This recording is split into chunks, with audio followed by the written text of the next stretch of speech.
Hi there, and welcome to Trending, the digital and social media bulletin. On today's show, we'll be talking to the people behind the campaign to bring Twitter to Manchester. But first, here's this week's trending headlines. The iPhone 4 has sparked privacy fears after it emerged that the device keeps a secret record of everywhere you go. Researchers found that the phone stores precise coordinates of the owner's whereabouts. Apple has so far declined to explain why, but they're watching you.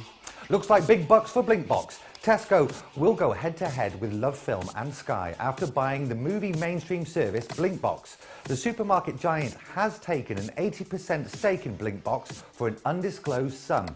And the Palace is showing off its digital credentials after announcing that the royal wedding will be streamed live on YouTube. The four-hour coverage will show Prince William and Kate Middleton taking their vows at Westminster Abbey. The event will also be chronicled by Twitter, Facebook and Flickr. Phew, we won't miss a second.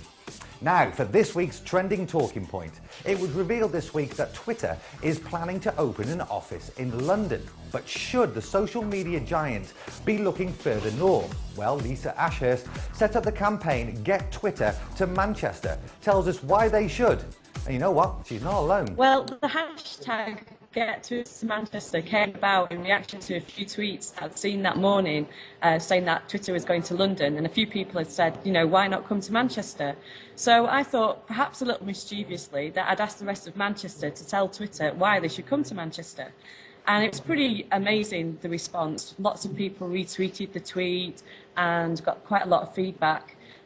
So, you know, we wanted to just let Twitter know that Manchester's here. We're a great creative community. There's lots of people active in digital sectors. We've got really strong social media presence, as witnessed by the response to the hashtag. And Manchester's a great city to live and work, and it's a bit cheaper than London as well. A lot of people got behind this hashtag very, very quickly. Twitter have already been caught by the government for quite a long time, who've made it very clear that they intend to focus on the Shoreditch roundabout as the centre for this kind of thing. Manchester has the third biggest tweeting community in Europe. It's got a massively active social media industry as it is, and it'd be great to see them make a decision that acknowledges that there's life outside the M25. Not everyone agrees with the campaign, but rather the big smoke is the place for Twitter. The majority of the businesses that are going to be using Twitter in the UK are going to be based in and around London. So from a purely kind of business point of view of getting to their offices and having meetings, etc., it's going to be a lot easier for that. Secondly, if it's going to be the European office, London has its advantages over Manchester in terms of transport links. So people flying in or getting the Eurostar in, it's going to be a lot easier for them to come to London. And finally, there's I've heard that potentially it might be the office will be situated by Old Street Roundabout, which they're starting to call Silicon Roundabout.